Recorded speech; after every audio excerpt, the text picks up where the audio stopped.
bafethu lona ngupart 3 wethu kaBrigadier Julius Mkhwanazi, kodwa ningayenzi mistake yoba ningabukeli upart 4 wami, ngoba upart 4 ngulapho ephendula khona eza allegations ezafike zathethwa nguwitness C, apho kwaze kwakwezinye part of allegations ezo kwabulawa khona umuntu, kwaze kwavela into engathi yena uBrigadier Julius Mkhwanazi wathi makuthathwe umzimba uyolahlelwa edamini. Uphendulana naleyo nento ezifana nezo endizathi ndiyithathe kupart 4. Masigqibele lapha kupart 3. Upart 3 wethu kuye kwaqhubekwa naye malunga nala memorandum of understanding. Baninzi ke abantu endibabonile kupart 2 wami ebebebuza ba kubani uChris ungenaphi kuyo yonke lento. Ithi lento yena uBrigadier Julius Mkhwanazi wazene no Cat VIP ngendlela kazene ngayo, yafaka no Van Wyk kuyo. Xa sekhona uVan Wyk kwakhona nabanye abaye beza bazokwenza le presentation apha eMPD bezama ukusela le idea yalobuhlobo abafuna ukubakha obe Cat VIP neEMPD. Hayi ke xa begqiba kwenza lonto, I think ngokucinga into ba aya approve le idea okanye iyamkelwa le idea, though eyazi deep down uBrigadier Julius Mkhwanazi uba zange approve lonto leyo, uthathe lento ke ngokule memorandum of understanding yabe idraftwe nguye, akayivumile, wayithatha wayisa kuChris. Ungena apha uChris ngubani? uChris ngumuntu oseyenziswa yiEMPD as iproxy. Yintoni iproxy? Mosi icompanies zidla ngoba zibe neassets zayo. Masithethe umcimbi lo wemoto ke ngoku. So uChris ngumuntu oseyenziswa as iproxy yemoto zase EMPD. Xa icompany inemoto inani, kuba khona xa kuyo registerwa imoto kuba khona iparticulars zomuntu ethi ziseyenziswe. So umuntu ngathi ovela ngoba uyaseyenziswa iseyenziswa iparticulars zakhe inguye uChris. So iparticulars eseyenziswa for imoto eze city of Ekurhuleni okanye masithi eze EMPD zivela under iID number yakhe. So ungena apho ke ngokuChris ba after seke nale memorandum of understanding akayicreateile uBrigadier Julius Mkhwanazi, uye wayithatha lento yakhe wayisa kuChris. Kulapho uChris wathatha khona lento waregistera ezimoto zika Cat VIP under EMPD as per idocument akathi wazifumana phi kuJulius Mkhwanazi. Uze uvela ke ngokwingathi uJulius Mkhwanazi ufuna ukulahlela uChris under the bus as if ngathi nguChris umuntu onokwenza nokwenye umcimbi weBlue Light, because kukhona apho eze watsho khona into ba into efana naleyo iyaziwa nguChris, kodwa waphinde watsho wathi but kwayenya ngathi uChris lo uyayikhanyela into yakhona, ngoba uthi usually kuba khona nomcimbi webudget othi uallocate for umcimbi ofana nokufakwa kweBlue Light engazange abe ufumene ntoni ibudget yento efana naleyo. But ke ngoku imoto ezi zabe ziregisterwa under EMPD, iproxy yalonto kunguChris. So ungene apho ke ngokuChris kuwo wonke lamanyundululu lawo. So ndina into ethi noba uChris naye uzabizwa into bazoziphendulela malunga nalomcimbi wokuregisterwa kwezimoto, because ingathi umuntu owenza lo process inguye uChris. Ubuzibe ke ngokuba mfake ekoneni into ba okay ke seziregisteriwe yonke lento lena seniyenzile, mosi kwabuzwa noba seniziregisterile kungani zeza registerwa ezimoto. Yaze yakhona into ekhumbuza ke ngoku yena uBrigadier Julius Mkhwanazi nguCommissioner Madlanga into ba amani kuyo yonke lento ethethayo indenza ba ndikhumbule emva ke ngoku into ba kunala document ubuzama ukuyibalekela uzane into engathi ifojiwe. Uyikhanyela le document ngoba implicate into ba wena lento kuChris phansi koba usithi kune memorandum of agreement that was standing, that was approved, of which ayikho yayi approved. Yilento sofuna ukukhanyela la document owenza ngathi awuyazi ube uyazi idocument yakhona. So uscrutinize ke ngento efana naleyo kuqhubekwe phezulu kwalonto. Hayini kwangenwa kumcimbi wemali into ba okay wena ikhona into engabe uyibenefitile na from kuCat, wena uyi-individual person uyeke iEMPD, wena phansi kobu buhlobo ubuzama ukubakha uyiqale ngongathi hayi akhonto akayibenefita. Wathi uadvocate Sillo ndizaza nawe kahle, unemali oke wayiphiwa wena uyiphiwa nguCat Matlala na? uye wangathi ufuna ukuya ngapha, but eventually wavuma into yoba unayo imali, unazo imali, isentana bekemane ethini, emane eziphiwa nguKhethi, wabala imali ngathi bokuze zepetrol, emane ediza ngendlela kadiza ngayo uKhethi Matlala, epha uBrigadier Julius Mkhwanazi. Waze wanamagama uBrigadier Julius Mkhwanazi ethi as a result yena ubuhlobo bekenabo noKhethi Matlala bokuze kungathi ngumfo wabo. Phansi kwala mcimbi ke phofu mosi evidence aseyiveziwe into yoba ibikhona vele imali kwi-WhatsApp chat ebezithetha malunga nomcimbi wemali bekemane ephiwa. Emane bebizana ngamla ke. So uvumile ke into yomngamla, waze wathi futhi yena ingathi bekenazo nini nakambize noma my blood brother or something like that. So uvumile into yoba kunemali bekeziphiwe, waze waveza nezinye figures ke ngoku besingazange sizazi, apho uKhethi ngathi wayeze wamncedisa nokumncedisa kwi-funeral wayejongene nayo yena uBrigadier Mkhwanazi, ingathi ifaka umcimbi wenyama. Sithetha ngemali ke ngoku engathi zithe xaxa, except ezilama 500 bekemane ethetha ngawo, bekemane empha ipetrol. Hayi khona imali engathi zichisiwe noko ezezabazithi ziya ngaphezudlwana kancinci. Hayi umpresile namhlanje uadvocate Silo wangamthandisi futhi nabo ke ngoku commissioner Baloyi, commissioner Khumalo, commissioner Madlanga bazamile ukumpress into ba aman. Siya understand ngokuba kutheni uzama ukuphika ezinye izinto, because uyazi ba ekuzivumeni kwakho izinto zizabe zikufaka ekoneni, yilento ufuna ukudlalela kude kuzo. But all in all uvumile into yoba nguye umuntu owenza leyo memorandum of understanding, waze wavuma nento yoba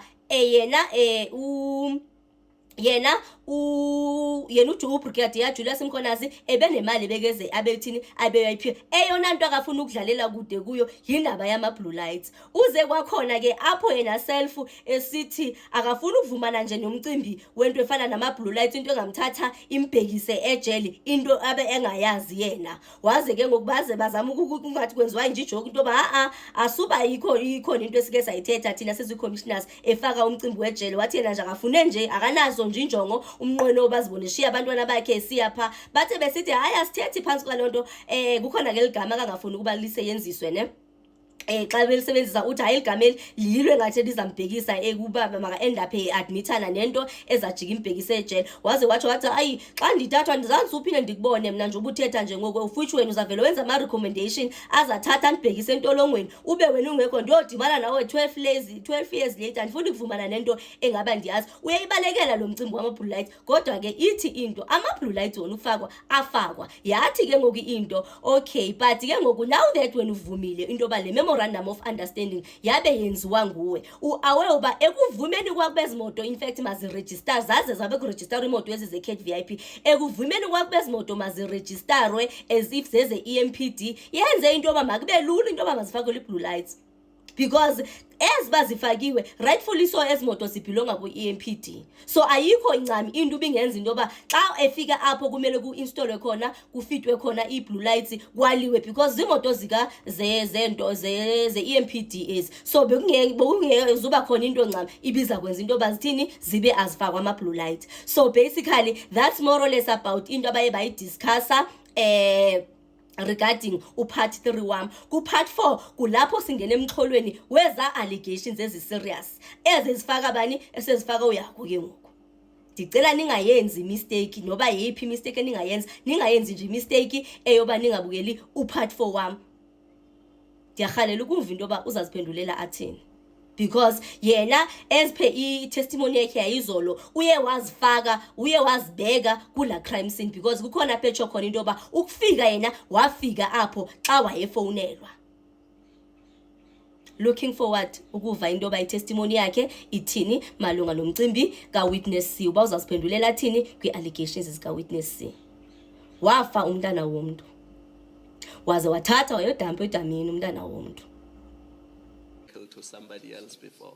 No, I'm saying on these papers, I agree on that. You need this document Yes, to facilitate the transfer. Yes. And these documents you would have obtained from Mr. Khet Matlala.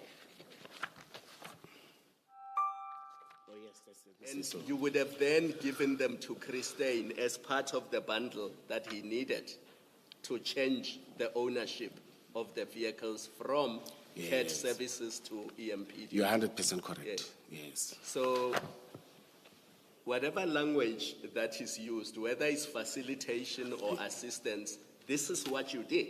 Yes, a facilitation, yes.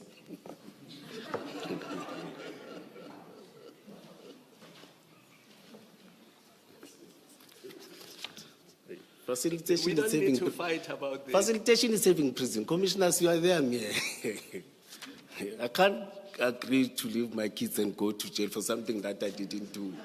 I didn't put blue lights. I must say, yeah, I can't. Nobody. I may want to be honest and impress you, but not with lies. Nobody has said anything about jail, Commissioner. This is a commission of inquiry. You will be making You will be making recommendation. I will be sitting somewhere, and I won't see you with that. I will see you after 10 years or 50 years. And Commissioner, to be fair to you, I don't think anybody is suggesting that you physically got the blue lights and fitted them on Mr. Matlala's vehicles. I don't think anybody is suggesting that. Commissioners, on your side, yes, but that side, it's different. Following on your engagement with the commissioners, Yes. I would have wanted to ask you another question, hopefully a final one on the topic for clarification, but unfortunately it requires me to use the verb facilitate, and I know that you consider that a declaration of war. So I haven't found a better verb to substitute, so I will not pose my question. I can't fight with the commissioner. I will stay in prison for life. I'll ask you a different one, and just in passing. Very briefly, have you ever received any money from Mr. Vusimusi Matlala, or him personally, directly, or any of his companies? No, but It's a yes or no? The part just might be interesting. no, let me say, Okay, I'll allow you the but. let me relate the relations. Yes, we had dinner, we had lunch, suppers. In fact, we're talking now. You see, sometimes he'll give me money for petrol, or sometimes he'll borrow money from me. Say, "Ngamla petrol, can you 500 rand, 300 rand?" It's those monies. But we use, as I've said to you, we're beginning to be that close now, talking every day and meeting and discussing. Even after these failed things, he was never negative to me. You see, he was very positive, and you see, the only thing that stopped the communications, this news that, hey, now there was this shock and fear. You see, but Madlanga commissioners were very, very close. You see, communicating. The only thing that he didn't like to discuss politics, but we'll discuss many things. Even some frustrations that I was having at work. In fact, I treated him as a brother, like.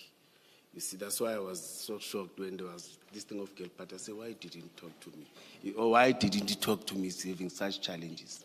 But we were very, very, very close, like a brother, you see.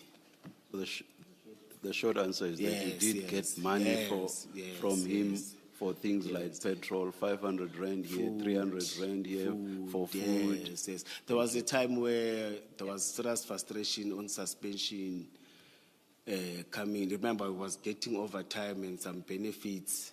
Then it was difficult for me to buy food and feed the kids, and you see. Then I was saying, Ngamla, 200 nyana, 1,000 nyana, and he will, and say, no, Ngamla, I'll give you some, you see. Yes.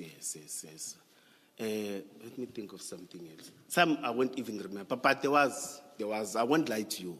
As I've said, that we began yesterday morning, and even in the WhatsApp, you could see that we were calling each other Ngamla. In fact, it was not even Ngamla, man. There's a word that I used to, black brother. To those, I had a funeral where I lost 3 siblings. He was there. He was there. I remember, Commissioner. Commissioner Yes, Mkhwanazi. let me say yes. When I had... Commissioner Mkhwanazi, I apologize.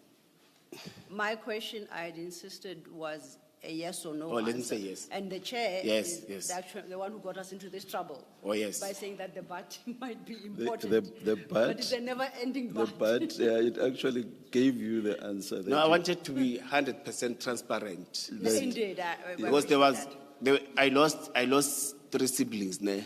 I'm the one who's working, they were not working. There was where he came and assisted with money to buy meat for that funeral, and he assisted, and even attended the funeral. He supported me, he was there.